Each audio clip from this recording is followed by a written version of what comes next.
Hey guys, it's Cardo. On the last video of the van, I reconditioned the exterior to a full-fledged decon service. Link to that below. With the exterior complete, I now focus on the interior to address the months of neglect it had collected, treating it to a full interior service. With bare bones wipe downs and clocking in at almost 84,000 miles, this is the van's first ever interior deep clean, and it is thrilling to see a transformation process on a work vehicle that had naturally collected debris through work usage. Now, this is a work van, and usually workers treat a company vehicle like a dump because it is not their own car. I, unfortunately, gave into such behavior and left my precious van in such a neglected state. Not to the point like disaster interiors or an excessive amount of food crumbs, animal feces, personal belongings, and other unholy debris, but this van had seen much better days. The type of debris and particles it had collected were not out of the norm, but at an excess quantity. There was a lot of dust all over the place, from keeping the doors open when at a job site, some dirt on the floor with a couple of pebbles and organic timber and leaves, a couple of coffee stains from an insecure lid spilling over the cup holders, and the cargo area with common dirt. There is a mobile detailing setup on the back of the cargo area with reels, tank, and other equipment. Most of the debris, as mentioned earlier, were found here as well, but the dust here seems to be a bit more gritty, similar to a fine sand. Not sure where that came from, but clearly there's a lot of work to do to get this interior as minty fresh as possible. Satisfying visuals paired with some narrative commentary, you are in for the car dose, my friends, so grab some snacks, kick back, and enjoy the video. Unlike my previous van decon video with a table bombarded with products and tools, surprisingly the interior does not require that much to get in clean condition. I will start the detail with a thorough vacuum and brush with my VacMaster machine paired with a boar's hair detail brush to dislodge particles from the crevices. For my cleaners, up first I have G-Technic's W5 Citrus All-Purpose Cleaner at 4 parts of water to 1 part of product, then O&R at 256 to 1. A leather brush and different boar's hair detail brush will be used to clean some of the plastics paired with general purpose towels. Next is my trusty McCulloch steamer, and it will be used for more intricate areas and stuck on muck with hot steam to clean and sanitize the surface. Next is Geon's Q2M glass cleaner to clear up any of the glass with some streak-free results and to add depth and contrast from the dark interior when looking from the outside. Some soft general purpose towels will be used during the process, as well as an off-branded waffle weave towel just because I can. And finally, I don't want a dressing that is too shiny, so I select Chemical Guy's Natural Shine water-based dressing for a clean OEM matte finish, paired with a microfiber applicator mitt and some towels to buff off any excess product. The sun was really starting to release harsh rays during this detail, and it was a bit stressful trying to record under such heat. To combat this, a good layer of sunscreen, summer clothing, and the rosary will get me through this hustle. So enough talk, and let's get on with the show. For every interior cleaning, a rule of thumb is to not immediately start detailing, but rather address the bulk of the debris and items from interfering the cleaning process.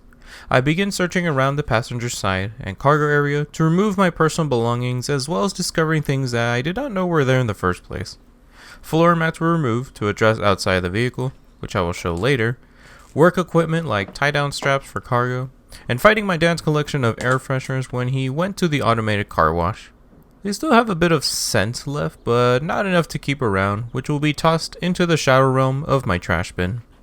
On the driver's side, I clear things like my spray bottle of alcohol and paper towels to clean my hands from the pandemic germs, car accessories and cables, and discovering my stack of YouTube business cards that unfortunately worn out and I probably would need to order more. With each item removed, it makes everything a lot easier to clean with less obstacles in the way. If you're detailing a customer's vehicle and are removing personal belongings, but not sure if some items are trash or not, on a separate bag or box, place those items there and wait for the customer's consent before doing anything else. Things like loose change, ink pens, cups, transaction receipts, and tools, I would probably move them to the side. Obvious trash like straws, crumbs, takeout bags, cans of soda, and other common waste, I would just confidently toss it out. If you are put in an uncomfortable situation like finding drugs, firearms, weapons, and weird devices that should be kept at home, don't touch it and address it with the client respectfully and professionally.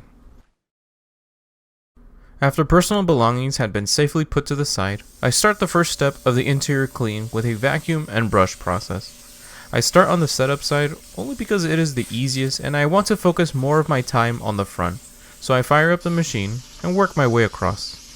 This was pretty quick, and according to my video length, it only took me about 2 minutes. There are no intricate areas where one would pay close attention to, like a seat or a center console, so a swift brush and vac combo was more than enough.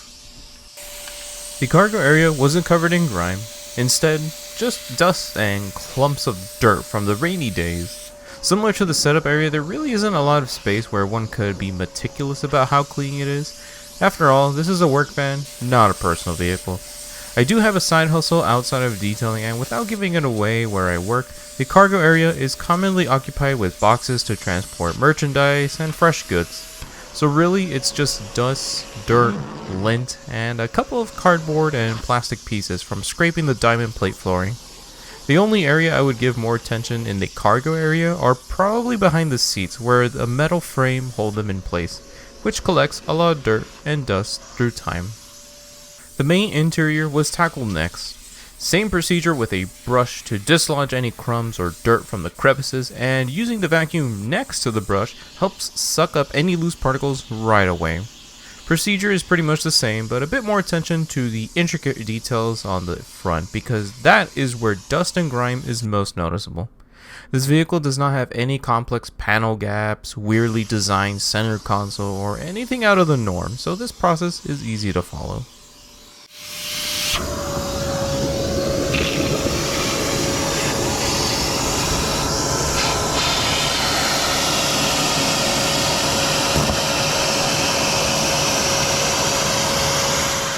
Same thing can be said for the doors. However, a thorough brush was needed because I noticed bits of leaves, dust, and sand-like particles caked up in the bottom of the door handles and storage areas.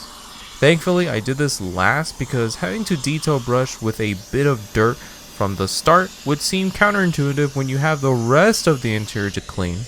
Perhaps a good shake on the side or rinsing it off with water might help, but I guess my OCD would kick in too soon, and I would much rather avoid all of that together and proceed with the gritty stuff in the end. With loose grit out of the way, I can then start with the most important step of the detail, the deep clean process. With G-Technic's diluted APC, I start from the setup area first. Using a leather brush designed for shoes, I agitate the sprayed on cleaner with the fibers to activate the foaming chemistry for extended dwell time.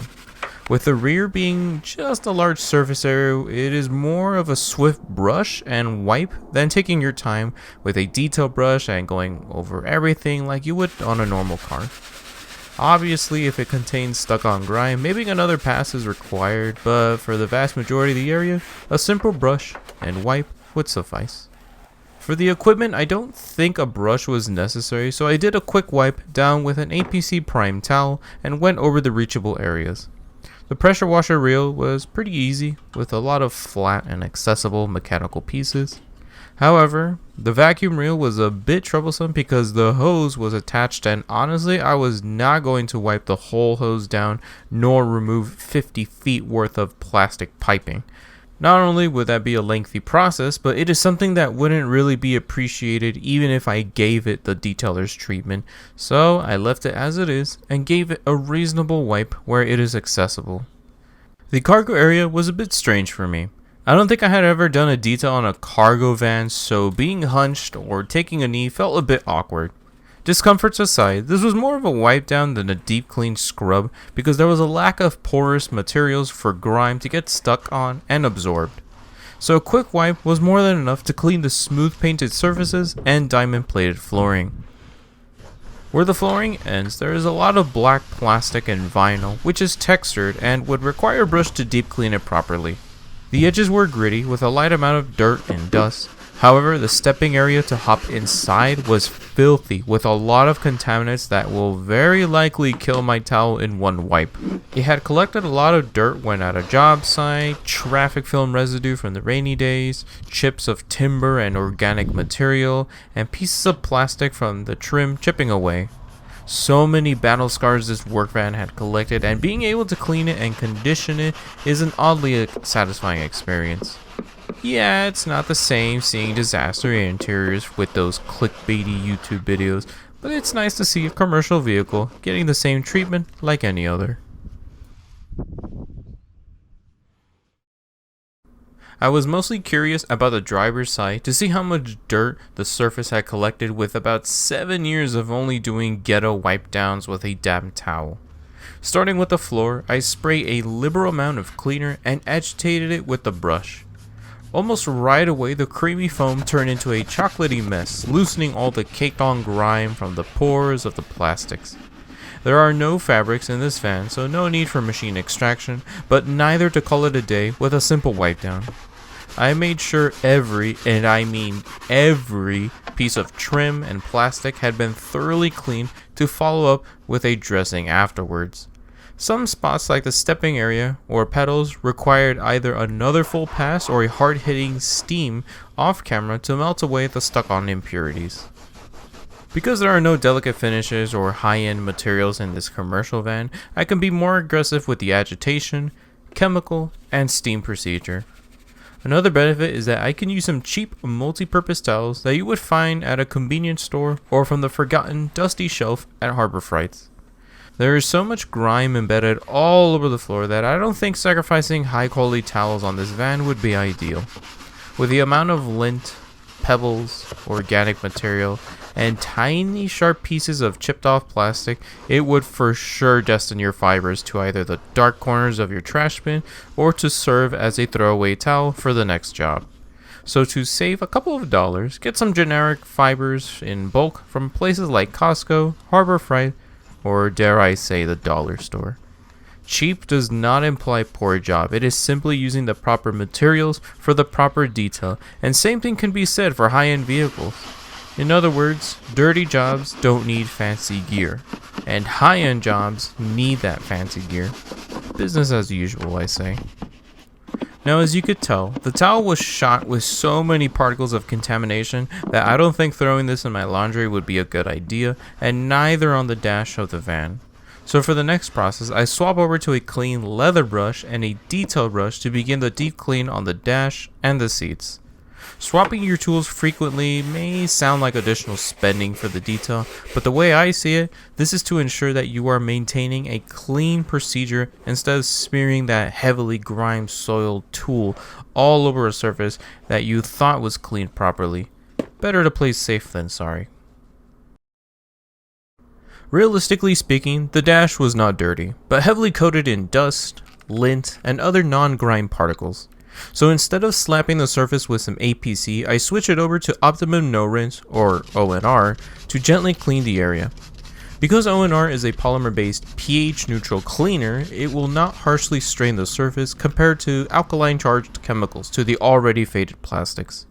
Another benefit is that it is a great anti-static cleaner, so using this as a dust wipe-down product really helps to prevent more particles from being attracted to the plastics. ONR was used on all the surfaces like the dash, where the most of the dust was visible, center console, especially around the borders of the buttons, and basically everything connected to the dash. I did not clean the steering wheel, center cup holders, and doors, which I'll explain in a minute. So ONR was a handy product in this process to get the surface prepped for the next stage of the detail. 256:1 dilution may sound like I am just using water, and for the most part it is, chemically speaking. You can make the argument that water in a spray bottle is no different, but because there are polymers in the solution, it is a much more effective cleaner than water alone. I still need to do testing on ONR, such as mixing this for some homebrew solutions, so for now, all I can say is that for a product with incredibly high versatility, it does not disappoint. The donut controller will not and shall not be treated with a gentle cleaner like ONR.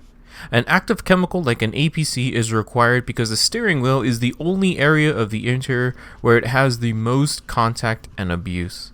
Contaminants such as sweat residue from the palms, grease after touching the pumps from the gas station, dust embedding itself making a thick soupy mess, and other who knows what. So to address the issue, using an APC paired with a boar's hair detail brush can add plenty of bite to ensure that the surface had been properly prepped for the next stage of the detail. The steering wheel handle is made of vinyl and the horn button is plastic, both having textured pattern in the finish where grime can linger. The brush will tickle the surface to uplift any gunk for the towel to safely wipe away. I don't think a simple wipe down would have done the trick because contaminated steering wheels can get really grippy and difficult to wipe or buff any excess product, so by using a brush can make the procedure hassle-free and to ensure a proper deep clean. Other than just cleaning, just make sure to check your towel thoroughly and clean your brush because the vast quantities of grime can cake up your fibers, so having another towel and brush on hand, or saving this until the end, is not a bad idea. Cup holders are an interesting place. Not all drivers place the same items in those storage areas, but for sure one thing that every vehicle has in common is that they are as equally filthy as the floor. Because cup holders are pretty tight to fit your hand through, which demotivates a lot of people to clean the surface, some will place napkins as mats, others place rubber covers for easy cleaning, and others don't bat an eye and bombard the area with loose change, gum, spilled liquids, and other types of common folk cringe. Luckily, this van does not have any eye-soring sins thanks to the rubber mat, but it still needs a proper clean. So with my boar's hair brush, APC, and steam combo, I deep clean and sanitize the surface. Using a steamer really adds a punch to any all-purpose cleaner with hot vapor melting, softening, and even in some cases, effortlessly blasting the stuck-on grime right off. I've had some disaster interiors in the past, and I can confidently say that a steamer is night and day for vehicles with spilled liquids that contain sticky sugars or syrup, old dried gum, grime located between the gaps of plastic trim and buttons, and a whole lot more. In the case of the cup holders, or any storage area, I would suggest putting the steamer in and covering the rest with a towel so the steam does not blast any grime out and to keep the hot water inside.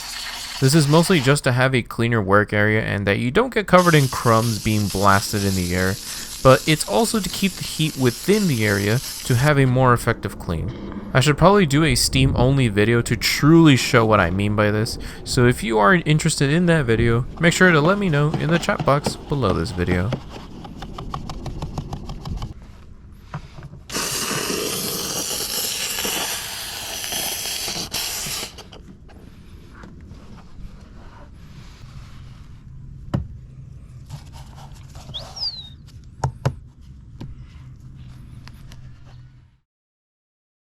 The doors don't have any complex panel gaps like those you would see in high-end or in luxury vehicles, so this wasn't such a difficult job. I swapped my brush to a leather brush designed for shoes to have increased surface area to work on while retaining the safe and gentle fibers of the boar's hair tip. Spraying some W5 APC, I agitate the cleaner to activate the foam for more dwell time. I am in direct sunlight and it was getting pretty hot, so working in small areas swiftly was ideal to prevent the product from drying up on the already dried up plastics. After a quick wipe, you can definitely see on my towel that the driver's door was covered in so much grime.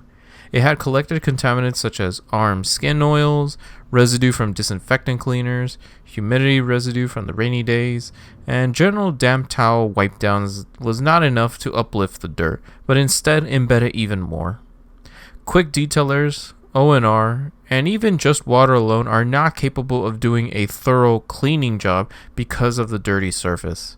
Even if someone claimed that they did manage to clean the area, I would honestly believe that they were scrubbing the surface aggressively with a towel instead of letting an APC, brush, or steamer do the work for them. APCs are active chemicals that help break down grime, brushes help dislodge and thoroughly agitate the surface for a deeper clean, and using a steamer in conjunction with an APC and brush is a detailer's secret weapon for an effective clean without putting in that much effort or time. Quick detailers, ONR, and water are not chemically active products, and due to its pH neutral chemistry, will not and shall not uplift grime like skin oils, humidity residue, smoker's residue, dog slobber, and many more.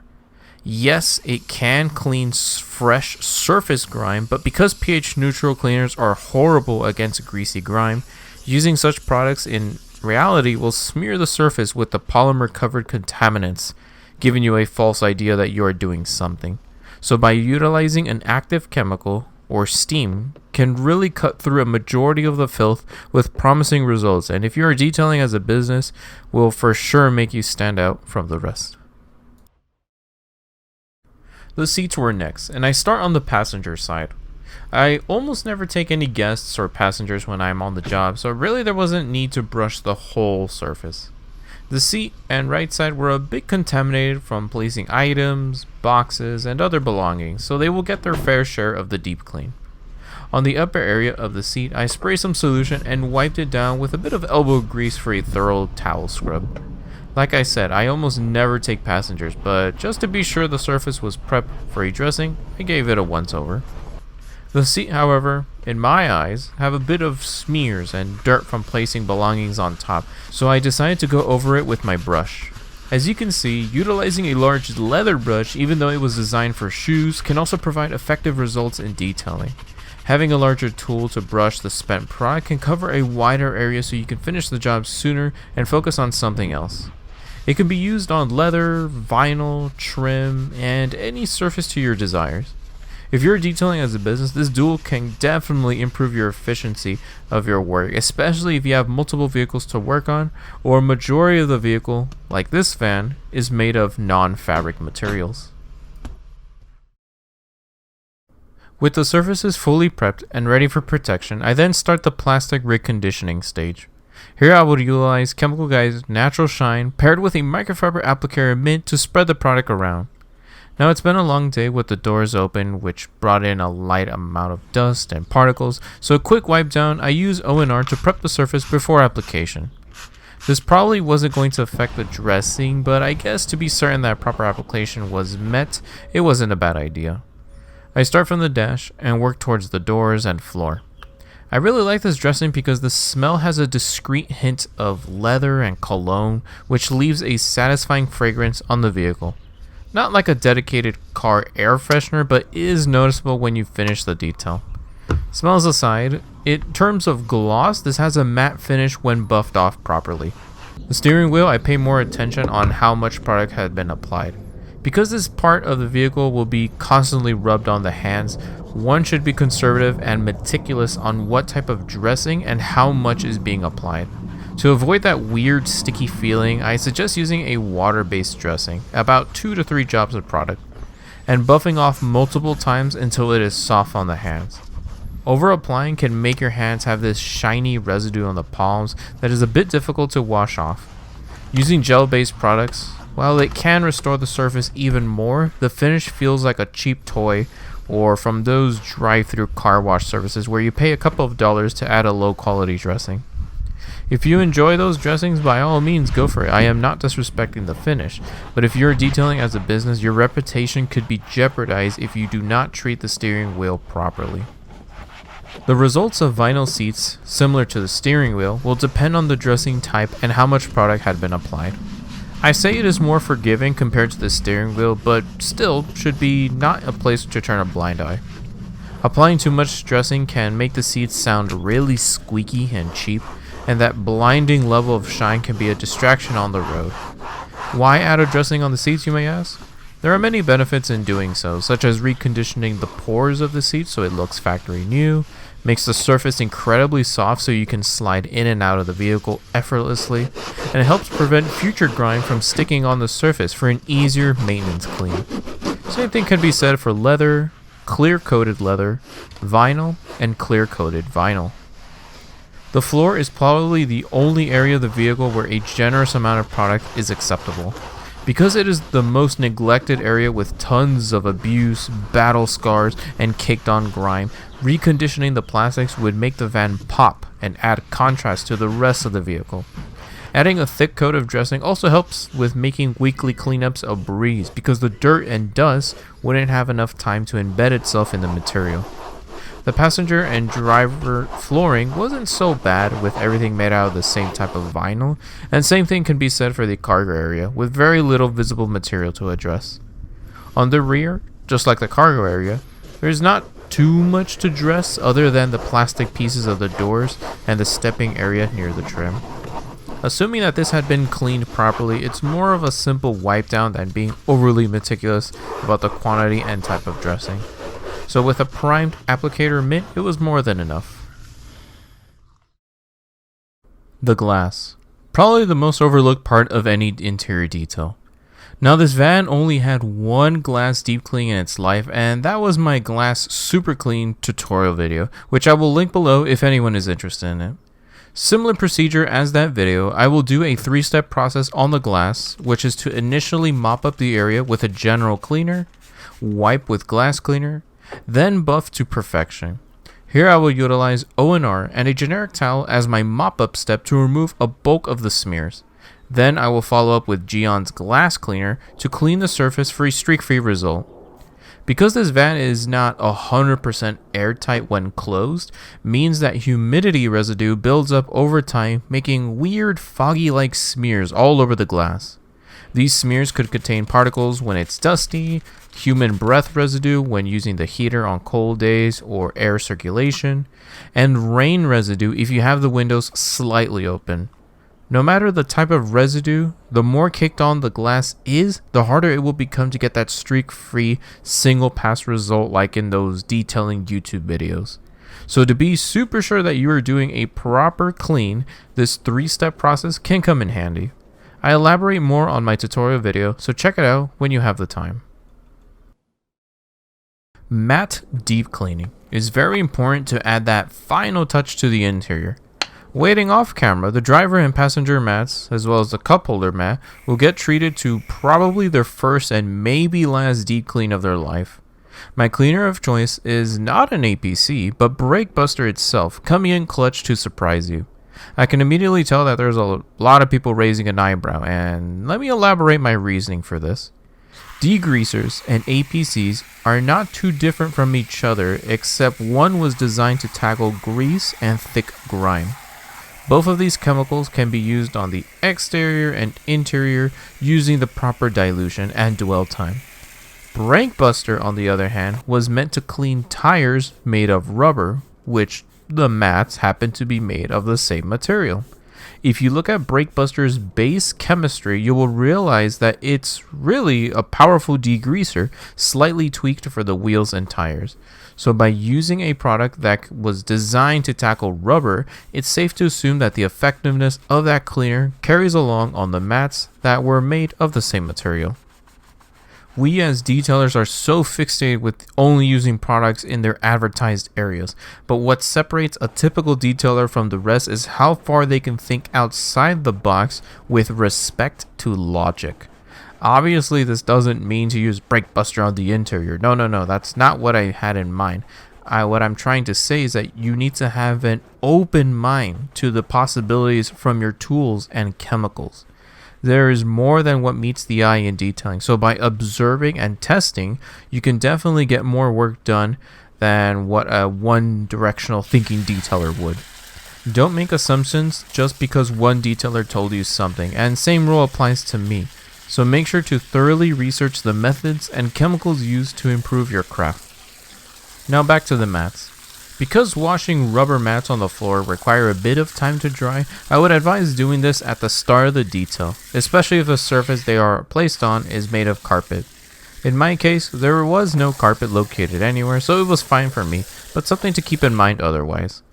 Blow drying, air compressing, or manual towel drying does work, but I say let it air dry and focus on something else for a more efficient detail.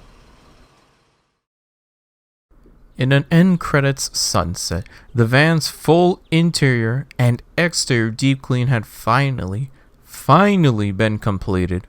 If you had stayed till the end of the video and watched the other video, thank you so much for watching. You really have no idea the number of brutal working hours had been given to record and detail at the same time, and having individuals such as you guys to watch my craft is very heartwarming. This project has about, I would say, a month and a half in the making, and having a side job makes it a bit troublesome to find that appropriate time to record.